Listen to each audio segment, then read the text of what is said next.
किसिमको विवाद होइन, यो विवाद व्यक्तिगत स्वार्थको विवाद हो, व्यक्तिगत कमिसनको विवाद हो भन्ने म भन्न चाहन्छु। चाहे त्यो उपमेयर होस् चाहे मेयर साहब होस्, तर लाहानको विकासको बारेमा उहाँ दुईजनाले संयुक्त रूपमा जुन प्रतिबद्धता जनाउनु भयो हिजोको दिनमा चुनावको आमसभाहरूमा, चुनावमा नगरमा चुनाव लड्दै गर्दा जुन घोषणा पत्रहरू बनाउनु भयो, त्यो घोषणा पत्रबाट आज उपमेयर जस्ता मान्छे राजविराजको उच्च अदालतमा गएर न्याय माग्ने होइन, उपमेयर जस्ता मान्छेले आज यो सभाहरूमा बसेर न्याय माग्न पर्दथ्यो।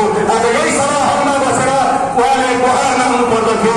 यहाँका जनता, यहाँका वडा सदस्य, यहाँका वडा अध्यक्ष र मेयरले उहाँलाई न्याय दिनुहुन्थ्यो र उहाँ जुन अदालतमा हुन्छ त्यो गलत हो, त्यो गलत क्रियाकलापमा लागिसक्नु भएको छ। एककार होस्, नेपाली कांग्रेसबाट जितेका हाम्रा आदरणीय नेताहरू, हाम्रा अगाडि कांग्रेसका मेयरज्यूहरूलाई म भन्न चाहन्छु, तपाईहरू खुट्टा नकमाइकन राम्रो काम गरेर अगाडि बढ्नुहोस्। नेपाली कांग्रेस जहिले पनि तपाईँहरूको साथमा रहनेछ भन्ने शुभकामना सँगसँगै मैले यो नीति तथा कार्यक्रममा देखेँ 2082-83मा शिक्षातर्फ 23.58 करोड, स्वास्थ्यतर्फ 27.93 करोड र कृषितर्फ 8.66 करोड